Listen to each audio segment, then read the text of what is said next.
friends, welcome to my vlog channel. I'm Alicia and thank you for joining me. I had all the camera stuff set up because I was just recording some videos for Piano TV, and I thought that another fun thing that I could sit down and talk to you guys about would be my culinary school experiences, because it's something I get asked about a lot. I know it's totally random. I'm a piano teacher, but I've done a whole bunch of other different things with my life, and one of the major things is culinary school. It's something that I did when I've actually been to a couple different culinary schools.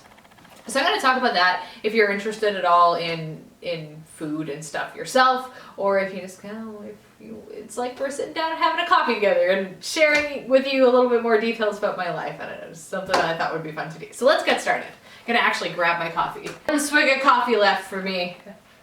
That was the dregs. That was like the, I don't know if any of you drink fresh French press coffee, then you know that like the very last sip is always the sip with all the sediment. You like to chew your coffee. I want to start by saying I haven't gone to a traditional culinary school. Still choking on the still choking on the coffee dregs. I haven't been to a traditional culinary school. Those are 2-year programs. They train you for standard restaurant work and stuff like that. But I didn't want to do standard restaurant work, and I didn't want to learn how to break bones of cows or whatever. What do people do in traditional culinary schools? I haven't eaten an animal since I was like a teenager, so I had no interest in learning how to prepare them, especially because I didn't have any interest in doing like, standard restaurant. I didn't want to work in a regular kitchen. I just wanted to learn how to make really good food. And I was especially interested in learning how to do more of like the fringe style cooking. So if I was to ever work in a restaurant, I would have preferred to, and I'll talk about that, I would have preferred to work in like a vegan, vegetarian, macrobiotic, like a restaurant like that, raw food, something a little more like with a health focus, or like, something like that, where skills in a regular culinary school wouldn't prepare me for that, but skills in a plant-based culinary school would prepare me for that. So that's why I went to plant-based culinary schools. Now the first one, I went when I was in my early 20s, and I went for a month. It's this lovely little place in Fort Bragg, Northern California, and it's called Living Light Culinary Institute. I think I got the last part. It's just a nice little school by Sherry Soria, and she's just an amazing woman who is an inspiration. And she has a raw food culinary school there. Now you can take nutrition lessons there. I took some of those. You can teach teaching lessons. I took some of those, and just general raw food cooking lessons, like how to prepare like a variety of different raw food stuffs, everything from almond milk to desserts to like fancy salads to falafel, dehydrated goods, crackers, brunches. It was really fun. I ate really well that month. It was a excellent month, and also being in Northern California right against the ocean, it was lovely. So that was the first culinary school that I went to, and that gave me like a little taste of it. It was like a dabble in the waters of it a little bit. And then a few years later, I had a little bit of like a mid-20s crisis. Is that a thing? That's not a thing. So I went down to Austin, Texas, where there's a culinary school called the Natural Epicurean. And there's actually a similar school that I was looking at in Manhattan called the Natural Gourmet, I believe. And they're very similar. They're both 6-month programs. They're comparable in price, and they give you kind of like, similar instructions and stuff. But ultimately I chose Austin because I thought it would be more fun to live there. I love New York. Now that I've been to Manhattan, I'm kind of like, living in Manhattan for 6 months would have been like the dream, but it also would have been 5 times as expensive. So maybe I made the right call. Austin, Texas was a really cool place to live though for 6 months. So what we did there is we learned some standard cooking basics. And I want to start by saying these are vegetarian schools. I believe that Natural Gourmet is also vegetarian, or close to. So we never did any of the meat stuff, but we did a lot of like traditional, we started off with traditional vegetarian style cooking, a lot of like the more French style cooking techniques we learned. I remember one of our exams involved making risotto and standard stuff like that, and that was a lot of fun. We did tons of knife skills. I chopped a lot of vegetables, and in all kinds of different shapes that I don't chop my vegetables in anymore. And aside from the traditional training, we did a whole bunch of like little mini sessions where we did, I believe, a month of Ayurvedic cooking, which was like, I don't know, food astrology. I'm not a huge fan of Ayurveda. I'm just gonna come out and say it, but I also, like, everyone's entitled to their food philosophies. Maybe that's just like the pitta in me. But the one thing that Ayurveda cooking is nice is it's a lot of Indian cooking, and I really like Indian food, so it worked out for me that way. Another month-ish chunk of time we spent was on macrobiotic cooking. And again, I don't really feel like, I don't know, macrobiotic cooking is just a different way to eat. It's, again, kind of woo-woo to me, and I never found it, like, it's not really grounded in science, but for some people they really like live and die by it, so that's cool. So we learned how to do that, and then we spent a month doing raw food cooking, or uncooking, lots of treats and decadent dehydrated foods, and like, ooh, that was a heavy month, lots of nuts and seeds. We also talked about cooking for people who have various illnesses, like specific, like a lot of times if someone's hiring you as a raw food chef, it's because they have some type of illness that they're trying to control with it or things like that. So we talked about using food as medicine, and healing and stuff like that. Now, the thing that was, what our final project for this was we basically had to design a catering menu, and we had a big group of people, like all our friends and family, come to the school, and we had to cater the event for them. So we designed the menu, and we had to run the whole event, make sure everything went smoothly. It never does, but it was lots of fun. And yeah, that was my culinary school experience. That's like the nice part of my culinary school experience. The thing is that there was, by the end of it, only 6 of us. So we were a really tight-knit group going through this school.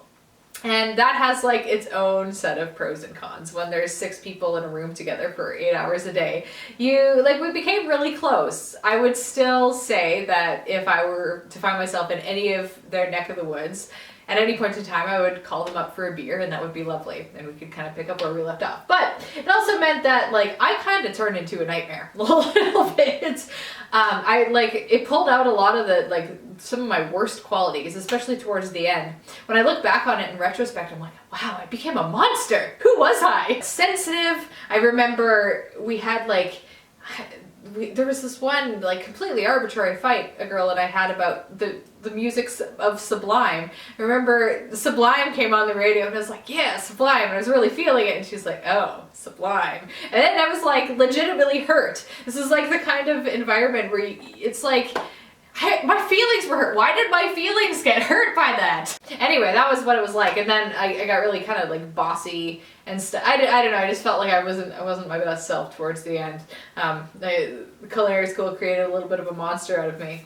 I apologize to all of the teachers and my 5 classmates who injured me.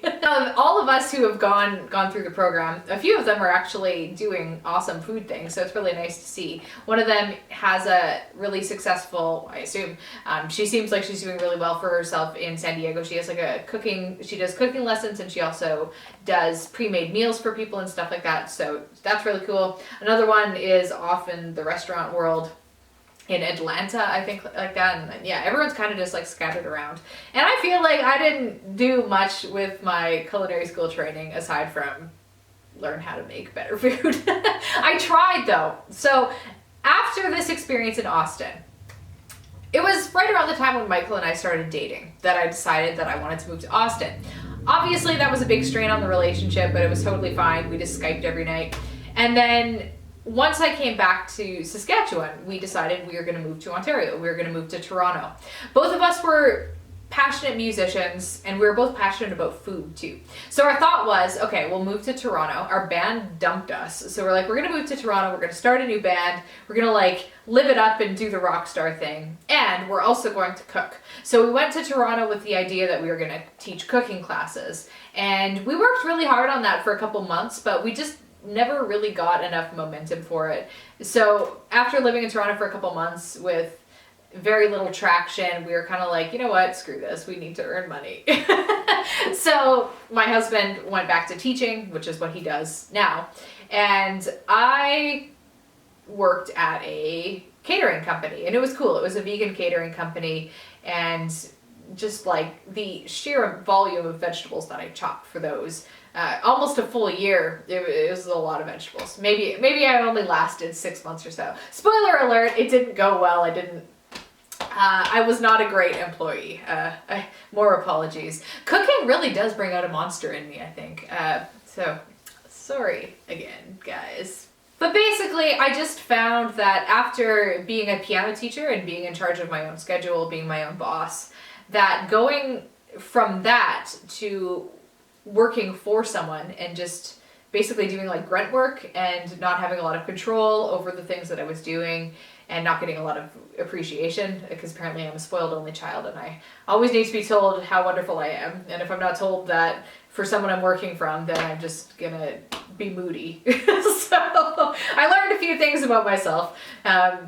Yeah, so that didn't last super long for me, but I did listen to a lot of CBC radio and I did chop a lot of vegetables. I would say that of anything, like even way beyond culinary school, my knife game is so much better from working in a catering company. It was just the sheer volume of it. It was different from what I would consider it like with restaurant work, because we would be prepping like large portions of food for people. So if we were making like a mac and cheese for everyone, we were making like a mac and cheese for everyone, which involved like, I don't know, you wouldn't just be chopping 3 sweet potatoes, you'd be chopping 3 cases of sweet potatoes. Don't get me started on the bugs too, because it was an organic food company and sometimes there's just lots of bugs. Like there was the one box of kale that traumatized me. I was like covered in, you probably don't want to know this, I don't want to scar you guys for life, but I was a little scarred. I'm not a bug person. I don't know who is a bug person. Some people can tolerate bugs. I am not one of those people. So yeah, it is, I cried myself to sleep a few nights, that's for sure, when I was living that life. But culinary school and then working in a kitchen and having that fail on me was what inspired me to really go out on my own as a piano teacher afterward, because I quit and I didn't have any job. So I was like, well, what do I know how to do? And all I really knew how to do was teach piano. So I went back to that and it went really well for me. And I picked up a lot of students right away. I made a lot of great friends and stuff from that. But so now I'm at this point where that was all. I went to culinary school now 7 years ago. It was quite a while ago. And all I really got to show for it is like the life experiences, super valuable. But like that's it. I don't do anything related to that anymore. And that's okay. I mean, Michael spent 2 years going to school to be an engineer and he doesn't really do anything with that anymore either. And that's just how our life paths go. But I think about it sometimes. And I Instagram about food sometimes. And I have like a little pink binder that I've stashed in the corner over here actually. And every time we make a recipe that's really awesome, we put the recipe in that binder. And one day I want to turn that binder into something like a cute little cookbook. And I used to, I can't believe I forgot to mention this, but I used to have a food blog for many, many years. And that was fun too. It went fairly well. And I had decent traffic and traction with it. But I just find the food blog world now is so different than it was 10 years ago. And you just have to like everyone's kind of upped the ante so far that I don't even feel like it's worth trying to break into that. I'm not taking 6 dozen pictures of every meal that I make, and it's just, I don't have the time for that. I don't have the time to have 2,000 word blog posts just with a single recipe. So that's not really a world I'm a part of anymore. But I think about it, like, how do I love food and I love cooking and I love healthy eating and stuff like that. So I spend a lot of time wondering like how I could bring that back into my life a little bit more in a way that's like providing value for other people, as opposed to just kind of hoarding it all to myself and having that passion of food just kind of be something for me and my family. I think about bringing it outwards, like like making food videos or things like that. I'm not really sure how I would make that work, but I'd love to have your feedback if you have any ideas on things that you think I should be doing with my food knowledge. So yeah, those are my experiences with culinary school. Feel free to ask me any questions and I'm happy to do videos on the subject.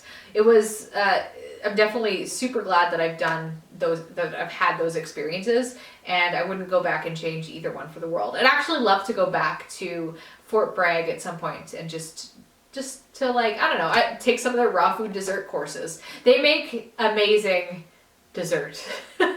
I don't mind like going there and gaining 10 pounds. It'd be totally worth it. So yeah, that's where I'm gonna wrap up today's video. I feel like I've talked enough about it, but just to get to know each other a little bit better, and if you're interested in food, then maybe my experiences have helped you out a little bit or not. Yeah, all right guys, thanks for chatting with me, and I'll catch you in the next video.